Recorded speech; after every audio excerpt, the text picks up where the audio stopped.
হাই friends, Bharati কিটচেনলৈ আপোনালোকক স্বাগতম জনাইছোঁ। আজি মই আপোনালোকলৈ এটা নতুন ৰেচিপি লৈ আহিছোঁ, ৰাইচ এগ ৰোল। এইটো বনাবলৈ লাগিব খালি চাউলৰ পিঠাগুড়ি। আপোনালোকে দেখিছে তাত মই আদা আৰু জালুক অলপ পিচি দি দিছোঁ। তাতে ধনিয়া পাত অলপ দিব পাৰে, নিদিলেও নাই। ইয়াতে দেখিছে ধনিয়া পাত মই কাটি দিছোঁ আৰু এই কণী দুটা মই এতিয়া ভাগি ফেটি ল'ম।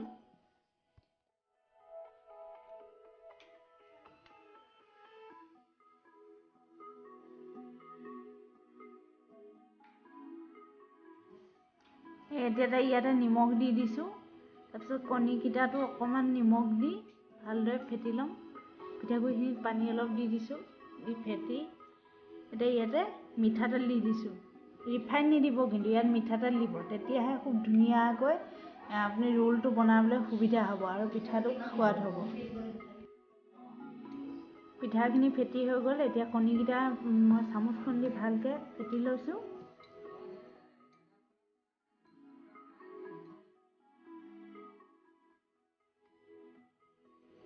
দেখিছে পিঠাগুড়িটো মিক্স হৈ গ'ল। এতিয়া সেই টাৱাখন গৰম হৈ গৈছে, লাহেকৈ দি দিছোঁ হেতাই দি। আপোনালোকে দেখিছে ইয়াতে গাজৰো দিব পাৰে ইচ্ছা কৰিলে। গাজৰটো দিলে দেখিবলৈও ভাল হ'ব।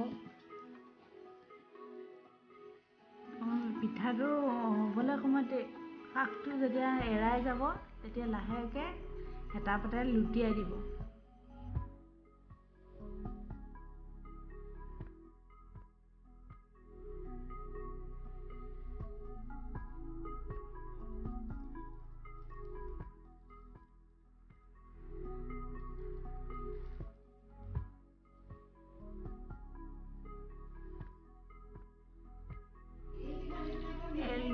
লুটিয়াই লৈ লাহেকৈ এতিয়া ফেটি থোৱা কণীখিনি মই দি দিম। চামুচে দিছোঁ, দি চব পিনে এনেকৈ চামুচখন দি ঘূৰাই লগাই দিম। তেতিয়া আমাৰ ৰোলটো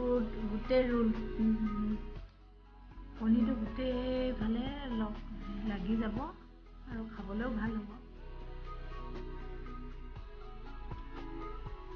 কণীটো যেতিয়া ওপৰ ছাইডটো অলপ সিজিব, লাহেকৈ লুটিয়াই দিম ইটো ছাইড সিজিবলৈ।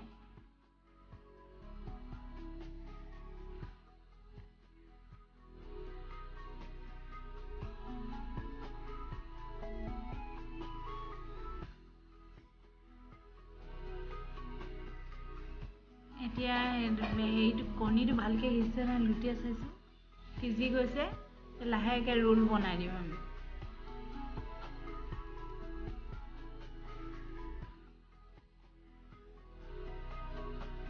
ৰোলটো হৈ যোৱাৰ পিছত 1 ছেকেণ্ডমান আমি টাৱাখনত থৈ দিব লাগিব।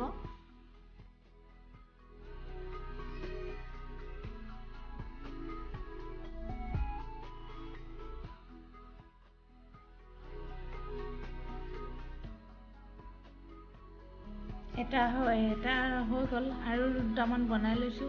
দেখিছে কেনেকৈ দিছোঁ, ভালকৈ চাই ল'ব।